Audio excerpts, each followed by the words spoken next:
अच्छा साईं, क़बर में अहदनामो रखणु जाइज़ आहे?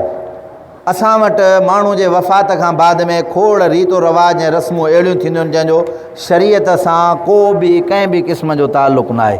हिकिड़ा माण्हू वफ़ात करे वेंदा आहिनि, पोइ वसीयत कंदा आहिनि, अदा मां सां गॾु फ़िलाणी शइ रखिजो, मां सां गॾु टीरी शइ, या वरी हीअ शइ रखिजो, अलाह ताला माफ़ फरमाए। काफ़ी माण्हू चवंदा आहिनि 5 सिपारियूं रखिजो, उन में क़ुर मजीद जूं आयतूं। शरीयत में अहदनामो क़बर जे अंदरि रखणु इन जो कोई बि असलु मौजूदु न आहे। अहदनामो क़बर जे अंदरि रखणु जाइज़ कोन्हे को। वजह छाजे करे जाइज़ न आहे? ॾिसो, उहो जेको अहदनामो जेको तव्हां क़बर जे अंदरि रखो था, जेकॾहिं उन में क़ुर जी आयतूं आहिनि, उन में छा आहे, क़ुर जूं आयतूं जेकॾहिं हुजनि, त मुर्दो अंदरि जॾहिं ज़मीन में हूंदो आहे, उनखां पोइ उनजी कैफ़ियत छा थींदी आहे? उनजे अखियुनि मां पाणी निकिरंदो आहे, मथो उनजो फाटी पवंदो आहे, पेट उनजो फाटी पवंदो आहे। हाणे क़ुर जूं आयतूं उन जॻह ते जेकॾहिं थोरी धप वग़ैरह हुजे या ॿी का शइ हुजे, उहो क़ुर जी आयतुनि जी बेअदबी जे करे उलमाए इकराम इहा ई ॻाल्हि लिखी आहे त अहदनामो रखणु जाइज़ कोन्हे को। बहितर इहो आहे नाजाइज़ आहे, न रखो।